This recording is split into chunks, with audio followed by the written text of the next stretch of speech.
Hello and welcome to the Daily Millwall for Sunday, the 22nd of September 2024. In today's Millwall news, we start off with this from everyone's favourite, the 72.co.uk.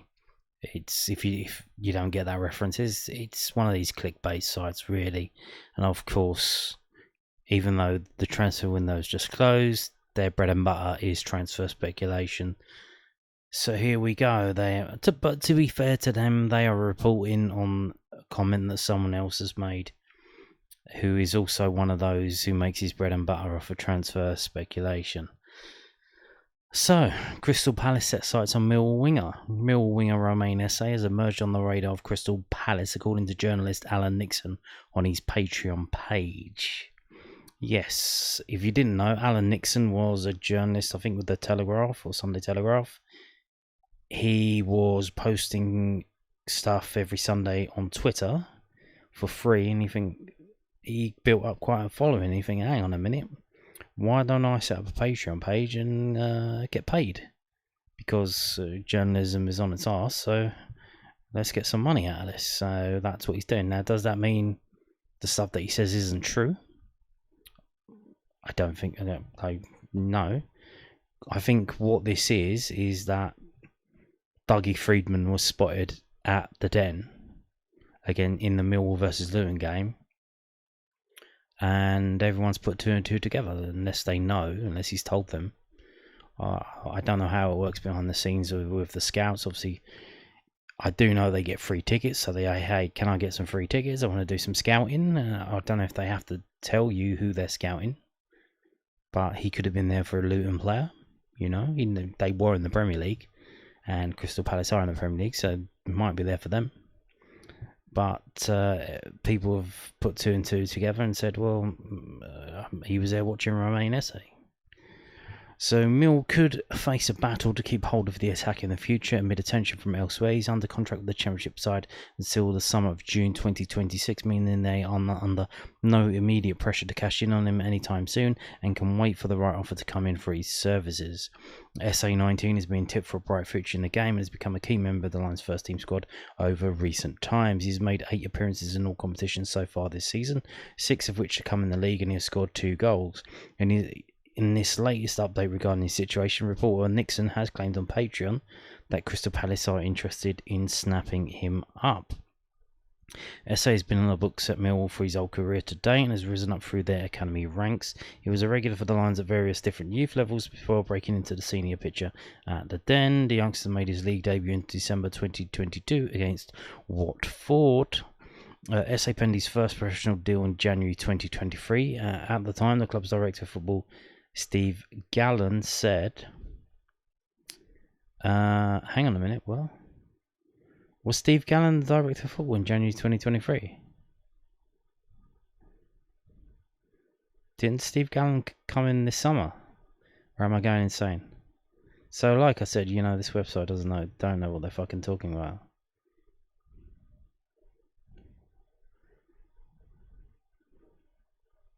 Maybe Steve did. No, Steve Gallen didn't.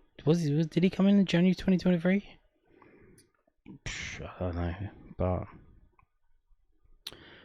the England Youth Internationals played 43 matches for Millwall to date and has found the net on 4 occasions.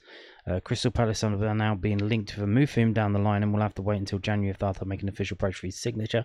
In the meantime, Esse will be eager to continue getting regular minutes under Neil Harris. They drew 1-1 away at QPR last time out yesterday and back in action at home to Preston North End next weekend. Millwall sat in 18th place in the table and won 1 of their first 6 fixtures, so you can see they just pad it out. They just keep padding the story out. So, yeah, I see. So obviously this is purely based on the fact that Dougie Freedman was at the Den to do some scouting, and like I said, I don't know who he was scouting for. He works for Crystal Palace, but we don't know which player he was scouting.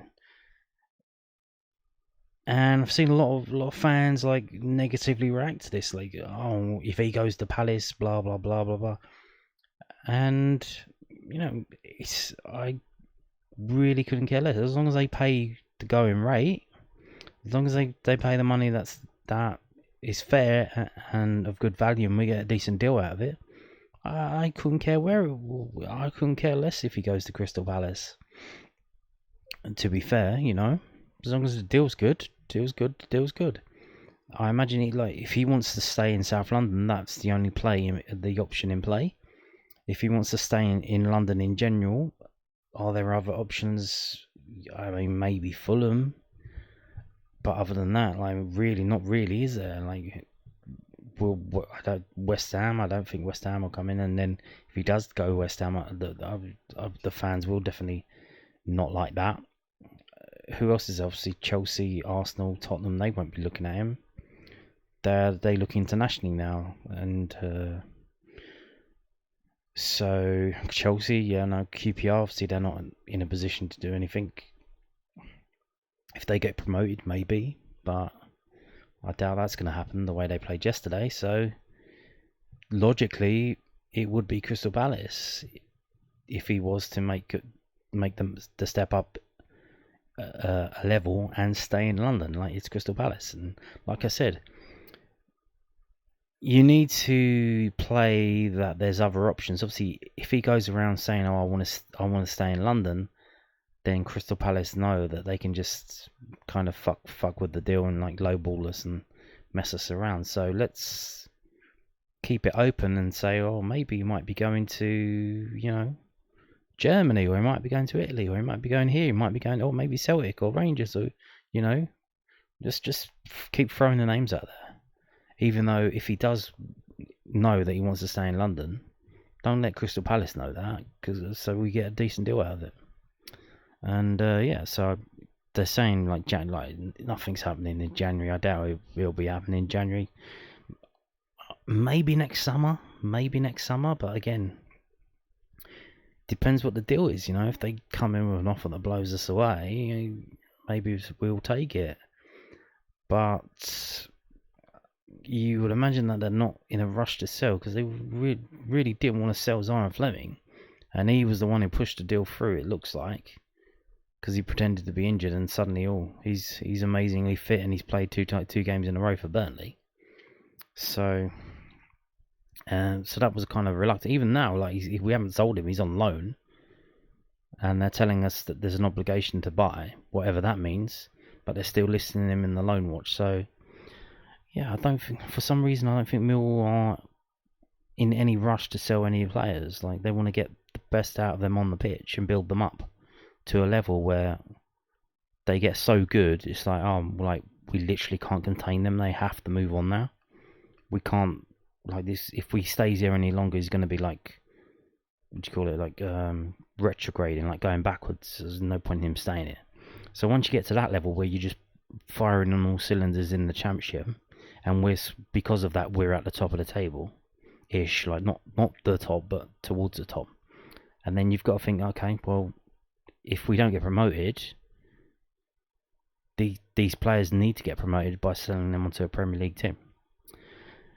Now, moving on to this, some more post-match comments regarding the young man Ivanovic. This is from londonnewsonline.co.uk, South London Press. Millwall head coach gives a verdict on debut for club record signing Mihailo Ivanovic. Millwall head coach Neil Harris has given his verdict on club record signing Mihailo Ivanovic, ticking off his debut for the South London club. The young Serbian frontman snapped up on the final day of the summer transfer window from Vojvodina, came on in the closing stages of Saturday's 1-1 draw against QPR. "Oh, it's great to see Mihailo on the football pitch, you know, and Femi on the pitch again," Harris told Millwall TV. "Young players, you know, with bright futures.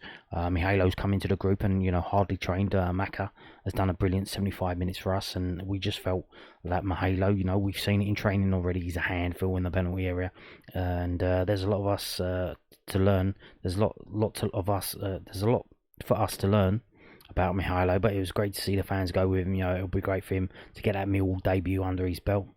Harris has also had a pat on the back for captain Jake Cooper, who started at Loftus Road despite coming off against Luton Town with a calf injury.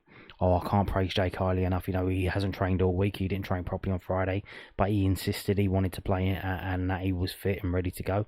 And there aren't many Millwall players who can come off one weekend and be fit the weekend after. And that's his Millwall mentality and his mentality as a professional."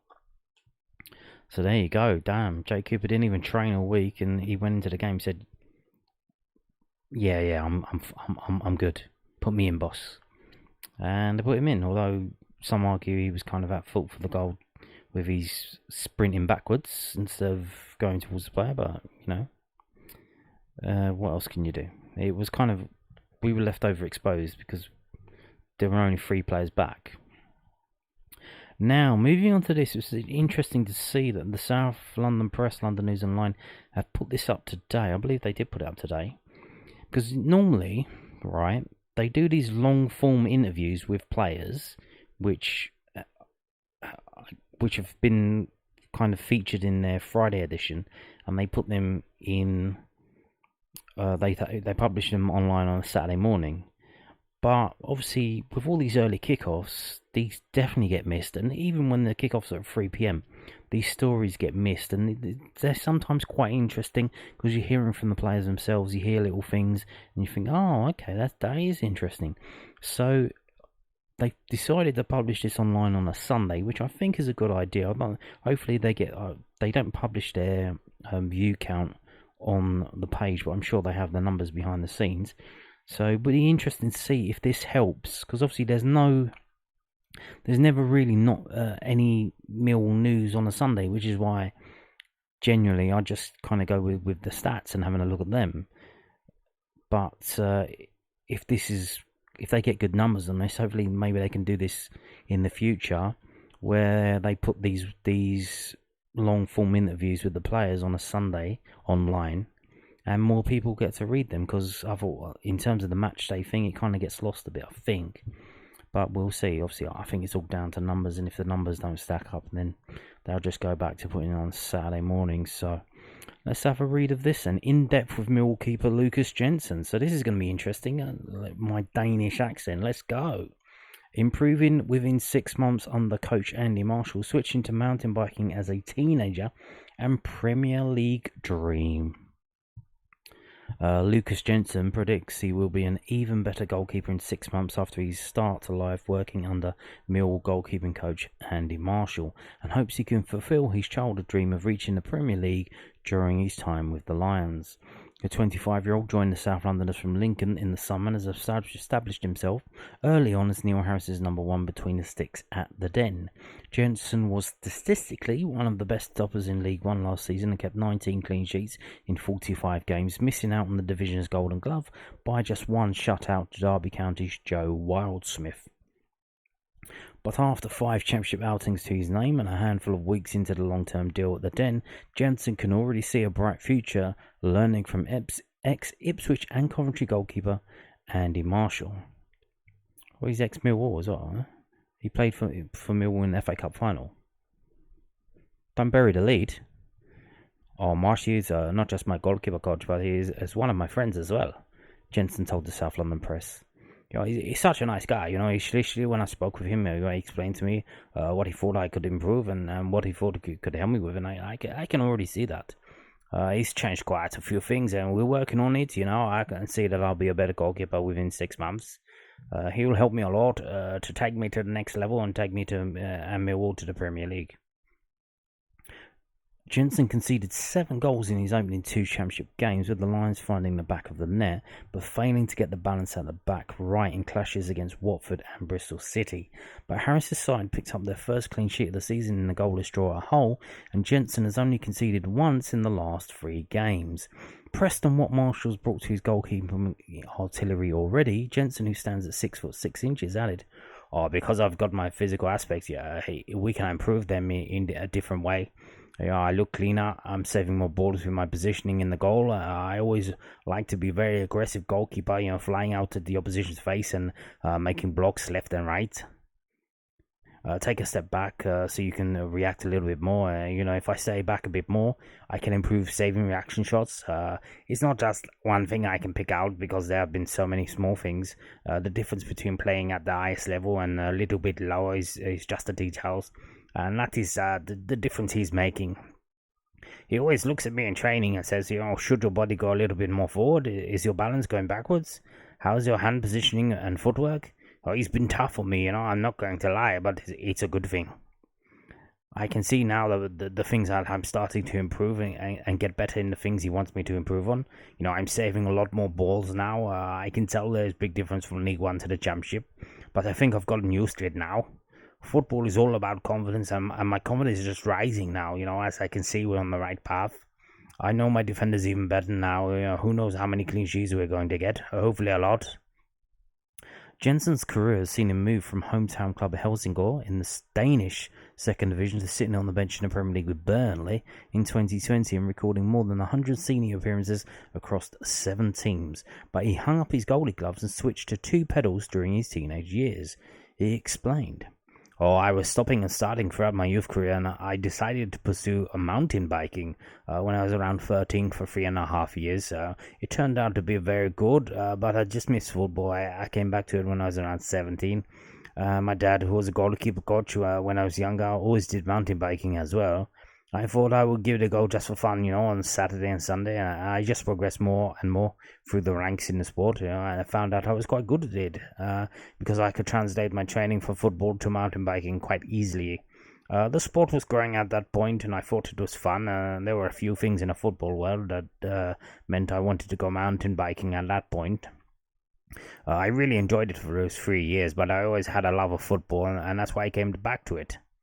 Jensen made it to Scandinavian and European Championship, but still called upon the training from his early goalkeeping career to help him excel in mountain biking, which became an Olympic sport in 1996. He added, being a goalkeeper is really power-based. It's the same in mountain biking as you're only working for a short period of time. If you're sprinting a mountain bike, you're doing the same as goalkeepers. You're only going for 30 or 40 seconds. I didn't lack any training. It was just technique in mountain biking. Once I got that, I was very fast. Jensen signed for Burnley in 2019 as a 19-year-old after a successful trial spell. He joined as the Clarets under-23 keeper and trained in the first team alongside 2-time Premier League winner Joe Hart and former Charlton stopper Nick Pope, who has gone on to become Newcastle's #1 and England backup. He said, I was basically shitting myself when I came to Burnley. Once I saw the goalkeepers they had, it was unreal to train with them. They had 4 or 5 international goalkeepers in one squad, and it's very unusual to have that. I learned a lot from them. I was still speaking with Joe and Nick, and they taught me so much in goalkeeping world. They've been good mentors to me and made it easier for me to come to England and learn what it takes to survive in this world. I've been quite fortunate with Joe that we have the same agent, so we speak once a month or so. I speak a little bit less with Nick, but anytime he posts something on Instagram, I leave a comment, and he does the same. I get more advice from Joe. He's so experienced. He's been in the world for such a long time, and I asked him about what to do in situations and how to handle things. I still do that, because I see myself as a young goalkeeper, and you can always learn in the football world. If you ask a question, you're at least trying to do something to make it right. Jensen went on 3 Football League loans during his spell at Turf Moor, joining Bolton and Carlisle United, but it was Accrington Stanley under John Coleman in the 22-23 season that kick-started Jensen's trajectory to Millwall. The 11 clean sheets and 35 outings for Stanley saw him move to Lincoln in League One following his Burnley release. He added, I still look back at my time at Burnley as really good. When I came to England, I didn't think I would go as far as I have. I still have dreams from when I came to England, big dreams I want to get, but to be on the bench in the Premier League was a big thing for me. I never thought I would do that in my first year. I had some ups and downs at Burnley, but overall, I look back, it was very good. I'll always back myself to perform at the highest level. I had a spell at Accrington before that and played just short of 30 games in League One. I knew I could handle it and perform in a good way, but someone would have to put their trust in me. And Lincoln did that, and I wanted to repay the favour because they put everything into me and said, Lukas, you're going to be our goalkeeper and we can see you progress even more. Jensen was insurmountable in Lincoln's push from mid-table to just missing out on the playoffs on the final day of last season. The Imps recorded a 16-game unbeaten run, with the Dane picking up 10 clean sheets in the process. Reflecting on the run, he added, around Christmas time, it clicked for us and for me as well. We just didn't look back.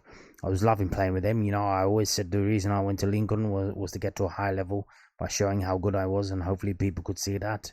I was trying to do the best I could and perform to the highest level, and then the stats would follow. And I was trying to have the best stats in League One because that would put me in the shop window. And that's what gained interest from Millwall and other clubs. It's been a big thing about having the best stats and performing well on the pitch as well. But you still have to be a good person. That's the major thing.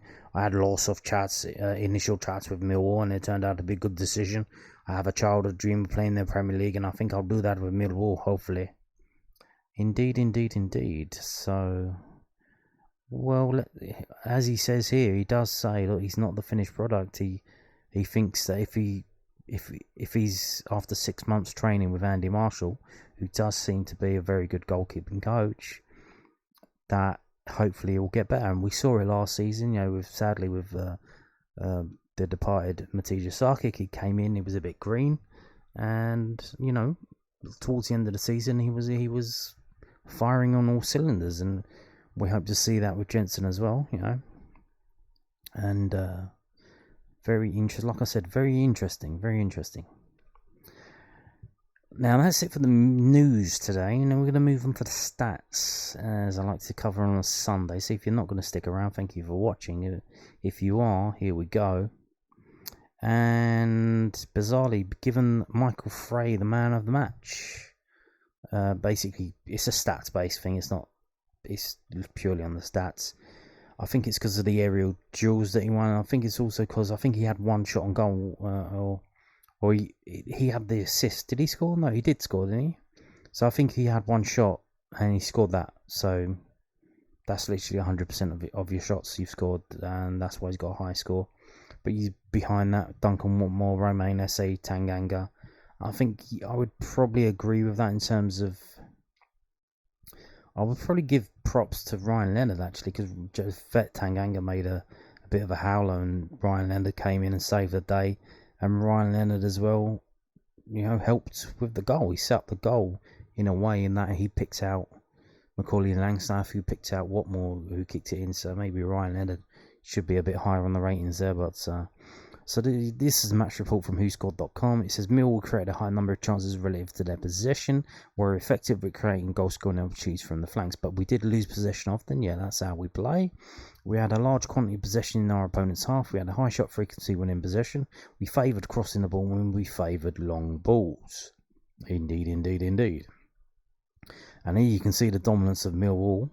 Attempts on goal 7-16 in terms of QPR, obviously on the left hand side. So QPR had 7 shots, Millwall had 16. 5-9 open play, 1-7 set piece, 1-0 counter attack, and obviously they scored from that. And that means our 1 goal from 16 shots is a 6% conversion rate. Their 1 goal from 7 is a 14% conversion rate. Here are the player positions. And as you can see, it looks like we're basically playing 4-2-4, which I'm not opposed to. Obviously, Macaulay Langstaff, not a target man, so he's kind of playing tucked in, and him and Honeyman playing off of each other, which we saw the outcome of that is, Langstaff set up the goal for Watmore. So that's not bad. Obviously, Joe Bryan playing further forward, which kind of left us exposed at times. Obviously, for that goal, it did. But there you go. The action zones. Again, most of the play was in the home third, or the middle third, but then the home third. Only 25%, 24% in our section of the pitch. Shot zones, pretty similar from each team. Shot directions, attack sides. So there you go. But again, the opponents mostly going down their right hand side, our left hand side. They keep doing this. They did it with Murray Wallace. They're now doing it with Joe Bryan. Is that because the right winger is the more attacking player? Is that because Joe Bryan's pushing too far forward and he can't get back in time? Don't know, but obviously they do target that. That is a thing that happens. So moving on now to this, the match events. You can see the timeline of the game in the middle. Obviously, it's always a good sign when the opposition are the one that make the substitutions first, because it's not working for them. Obviously, they're upset. Things ain't right. They make the changes first, and it didn't really pay off for them. They made a change in the 60th minute. and then they made 2 more changes 10 minutes later, and then 5 minutes after that we made our couple of changes, which, well, to be fair, wasn't really defensive. We still were kind of going with it, but then at the end, in the injury time, Wintle coming off for George Honeyman was kind of a defensive move. So okay, let's just try and shore it up with the, 2 minutes of injury time that we've got left. So here we go. If you look at the top left and top right where the club badges are, you can see 6.57 is the average player rating for QPR, and for Millwall it's 6.72, which means we just edged it. That's kind of even, and kind of suggests that maybe a draw was a decent result. Again, as I mentioned previously, their geezer Frey got the highest rating on the pitch, but in terms of wow.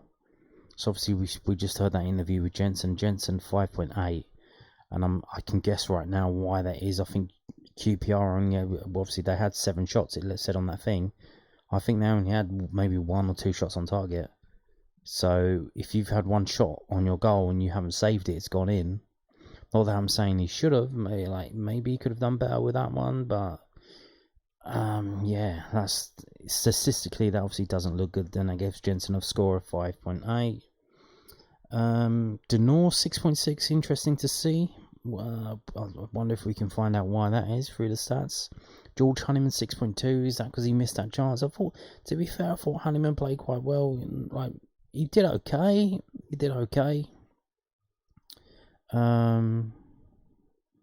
Yeah, and we'll get into more. I think he did a lot of tackling as well, so he's doing defensive stuff but higher up the pitch.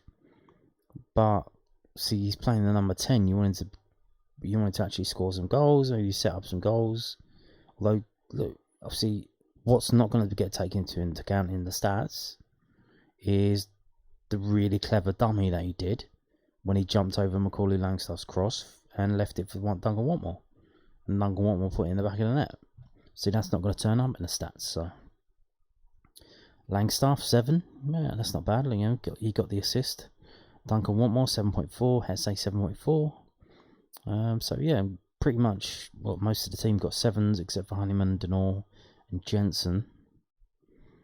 So let's have a look at what's going on. The total number of shots. This is a lot better than last week, where we've actually got 3 shots from Watmore, 3 shots from Honeyman, 2 from Esse, and 1 from Langstaff. But again, Saville with 4. I think that's because he's taking the free kicks, and he did have a couple of moody free kicks that went over. And like I said the other day, it's not very good. So he even needs to practice them. Someone else needs to take them, or, and this may be really stupid, I don't know if this is it's a direct free kick. So, you would shoot. Why would you not shoot? But, like I said, when we get free kicks that are too close to the goal, we don't really enjoy taking them. We prefer them to be further back, so that we can ping it up to Tanganga and Cooper, Hutchinson, whoever's up there, so they can head it down, and we can kind of create chaos in the penalty area and try and get something out of that. So next time, maybe if we have a direct free kick that's too close to the goal, instead of shooting, you literally feign to shoot and then pass it back and then get them to whip it in to the back post to the tall boys at the back. I don't know. Which, you've got to do something. I mean, get someone else to have a shot. Can Langstaff shoot? He's got he had a pretty decent shot when he took that chance where he got the ball and just touched it and just whipped it at the goal without looking up, and it just went wide of the post. So I know he's the new boy, so he's probably not really gonna push himself forward, but have a free kick contest and get whoever can put a couple in the net, get them to do it instead of Saville, because he's not really doing it, is he? But again, 4 shots. He had the most shots of everyone. Possession wise, obviously not our thing to have possession, but you can see with them, they had the possession mostly, 60-40. And yeah, Joe Bryan was on the ball for the most amount of time for Millwall, 5.9% of the match time. Pass success percentage, 82 to 75, which is... So if you look at that, right, so they had 60% of possession. So when they're passing it around, they're only accurate 82% of the time. We weren't far behind them with 75% on 40% of possession. So we were passing it around. When we did pass it around, the 40% of the time that we had it, we didn't really give it away that much. So that is interesting to see. And also interesting to see Langstaff at 100. Obviously, we'll wait to see how many passes he had to make. I don't think he had really that many to do.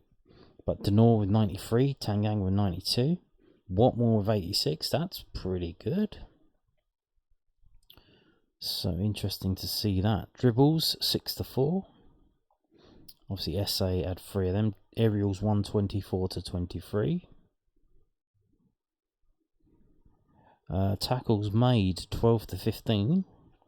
Again, like I said, Honeyman with 4 tackles. So he's playing as a number 10, but he's a different number 10 role. He's not Maradona. He's not some other number 10 that I can't think of right now. He's acting like Franz Beckenbauer, but up front. He's a number 4 playing at number 10. And that's what you want if you're playing the high press. And also, look at the others. Look, Cooper didn't have a tackle to make, but Esse's got 2. Watmore's got 2. Honeyman's got 2. Joe Bryan with 3 tackles. Leonard with 2.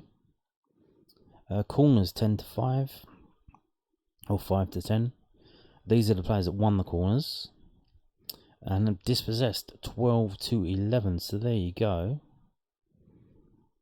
Yeah. So let's have a look now at some other stats. Obviously, how many shots were actually on target from QPR? 7 shots, 2 on target.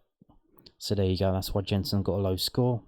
He had 2 saves to make and he didn't make any. Although I think we'll find if we scroll down that maybe they had a shot blocked. So what else? Let's go down to Millwall. If we look at the player ratings for Millwall, 7.42. Romain Esse was Millwall's best player.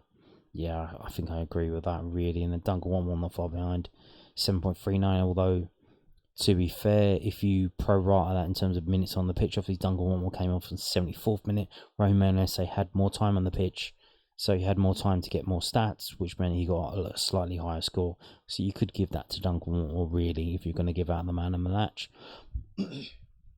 We got Tanganga in 3rd with 7.27. Joe Bryan with 7.2 in 4th. And then George Saville 7.07. Jay Cooper 7.01. And just under 7, Macaulay Langstaff again only played 74 minutes. Got the assist though. And as we scroll down, so again, interesting George Honeyman. Stats wise, they've given him 6.24. And he's below Femi Aziz, who came off the bench, which is harsh. And Lukas Jensen, bang, bottom, 5.82. So, let's have a look. So, how many shots did we have on target? So, we had 7, 10, 16, was it? It was 16, yeah. 16 shots, 2, 4, 5 on target. Not bad, not bad. Like I said, if you've never seen this before, the golden ratio really is however many shots you have, half of them should be on target and half of those should be goals. So say you have 8 shots, 4 of them should be on target, you should get 2 goals. If you're doing that, that is bang on golden ratio stuff. That's you hitting it perfect. Do better than that, you're better than perfect. So obviously we have 16-5. That's just under, so it should be 16-8, 16-5, and then we get one goal from the 5 shots on target. So their goalkeeper did make a few saves. If we go for most touches of the ball, Joe Bryan with 68, Ryan Leonard with 56, Romain Esse with 45, George Honeyman with 45, Jay Cooper with 45. So pretty much even. Joe Bryan the standout, really. Langstaff with 14 touches of the ball. Not bad, not bad. If we move on to, what are we going to move on to? we're going to move on to that, but it didn't load, so we'll just refresh it.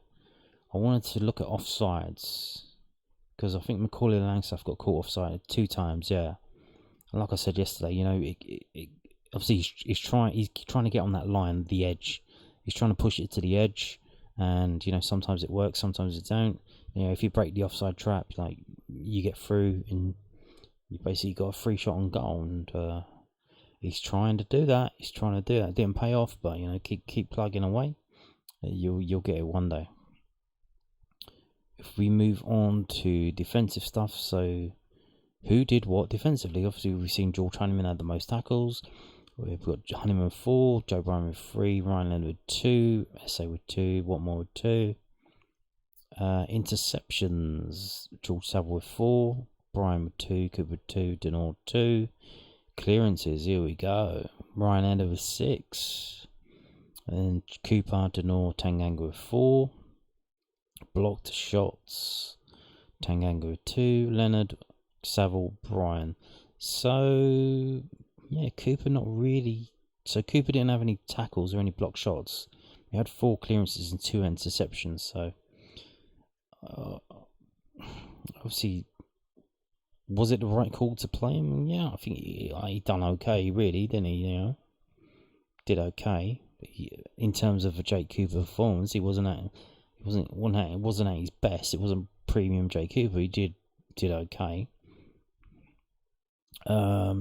Passing wise, so how many passes did Langstaff have? 5.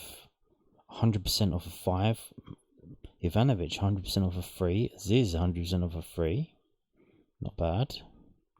In terms of the accuracy, so if we go down, Casper Denor again, 27 passes, 92.6. Tanganga 26 passes, 92.3. That's pretty decent, isn't it? Yeah. Crosses and accurate crosses, Joe Bryan 8 and 4, Honeyman 7 and 1, Leonard 3 and 1, Saville 3 and 1, Langstaff 2 and 1. Obviously that one was the goal. Long balls and accurate long balls. So Lukas Jensen 18 to 2. Yeah, that's not good, is it? Long kicking. So obviously 21 passes, so 3 of them would have been short passes, and 18 of them were long balls, and only 2 of them found a Millwall player, which obviously contributes to his low score of 5.82. Joe Bryan 9 and 4, Leonard 9 and 5. That's not bad. Casper Denor 7 and 6. Nice. Why is his score so low? Cooper 7 and 3, Tanganga 6 and 5, Saville again 5 and 1. Saville, yeah, his crosses and his corners and stuff weren't really at premium today, were they? So we've seen that. Let's move on to this now. Let's get the XG and all that jazz. This is from fbref.com. You can see the XG there is 1.9 for Millwall and 0.8 for QPR. So QPR got the score that their XG deserved, which was 1. It looks like we should have got 2 goals. We didn't. So again, as mentioned by Neil House, we probably should have won that game. It wouldn't have been unfair really for us to win that game. We did have the most shots, with most attacks. Most of the game was played in their third of the pitch, and they hit us on the counter for a goal, and we couldn't really get it going to get that second goal in.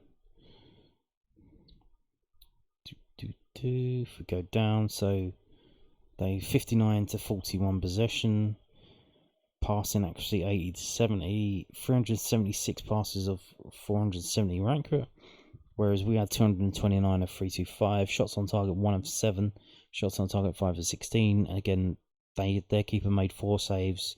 Our keeper didn't have a save to make. He didn't make the save. If he would have made that save,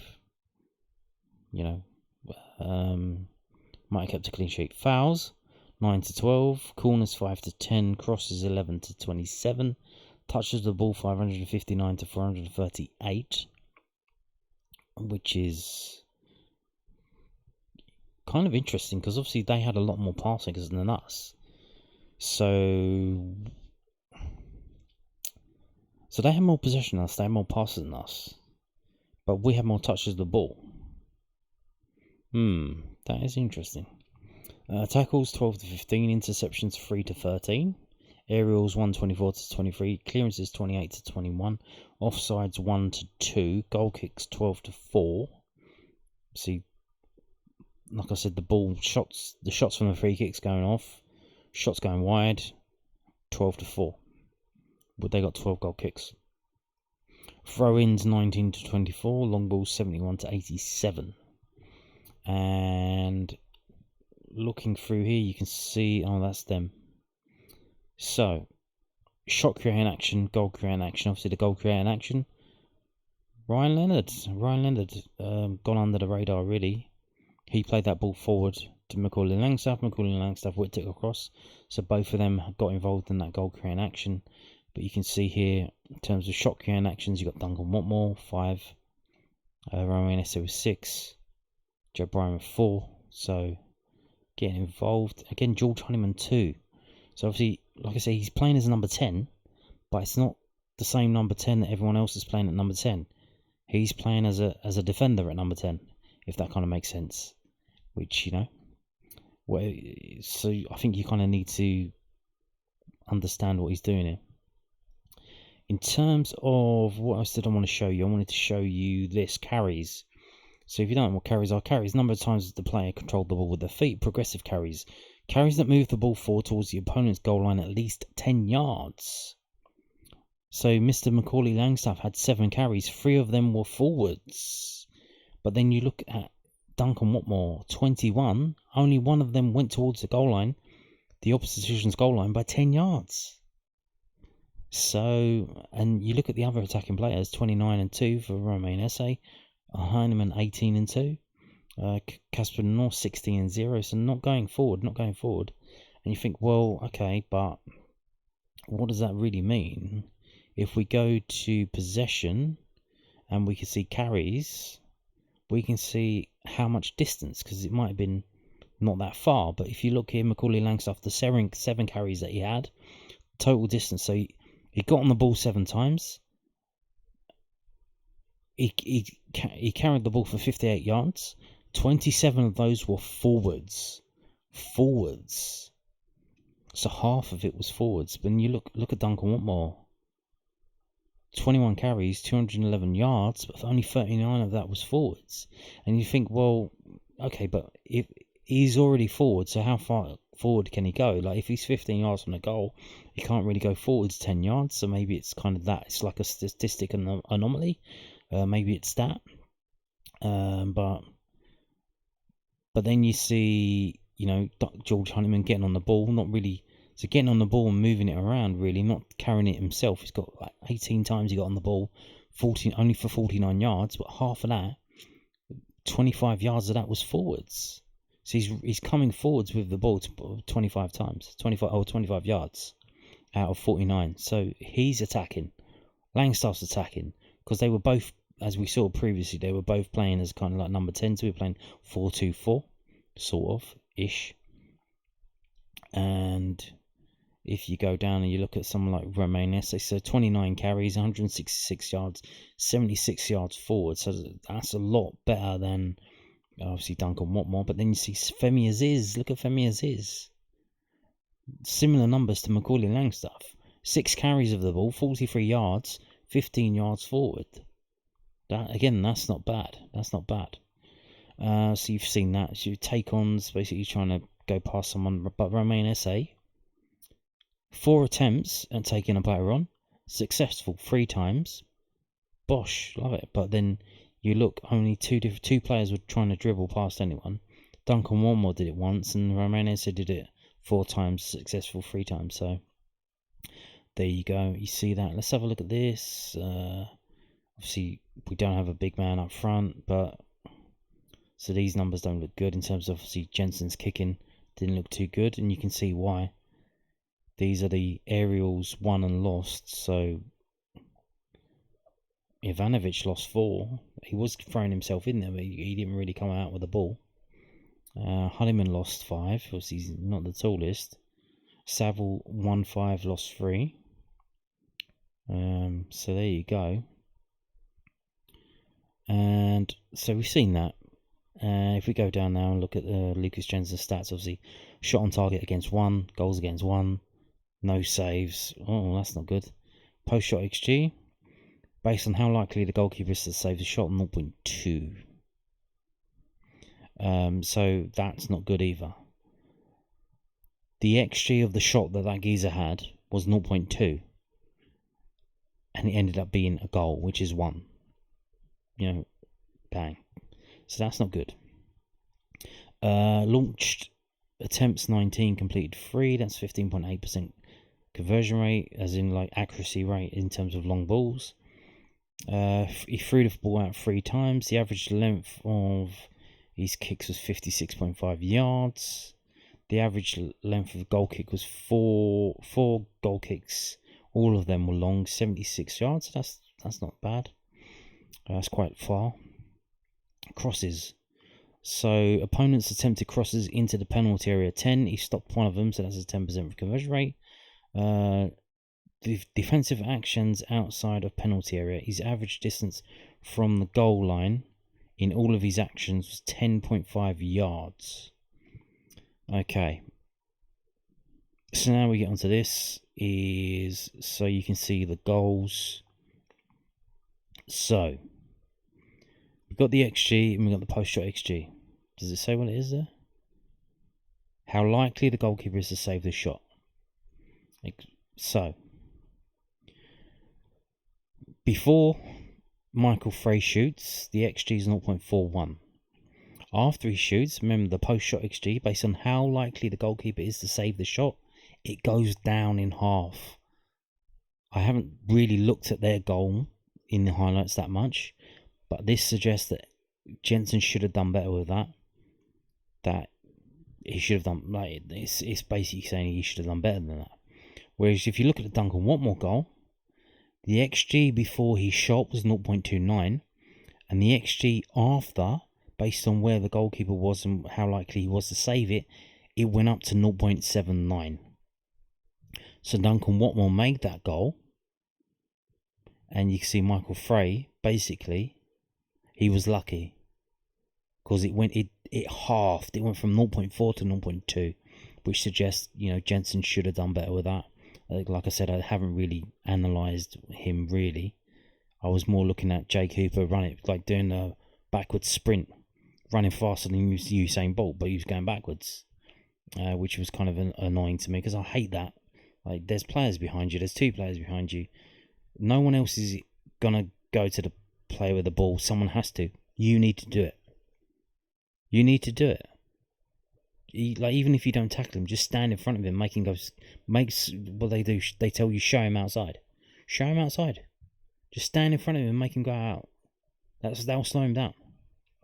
But yeah, so I didn't really look at Jensen and what he did in the goal line. So, but there you can see, and George Honeyman's chance, that was a 0.89 XG. That was basically a free shot on goal. And looking back at that, I think he kind of he was a bit scared that the goalkeeper was going to hit him. But here's the thing: he fluffed the shot and the goalkeeper hit him anyway. So if you're going to get clattered, make sure you fucking score.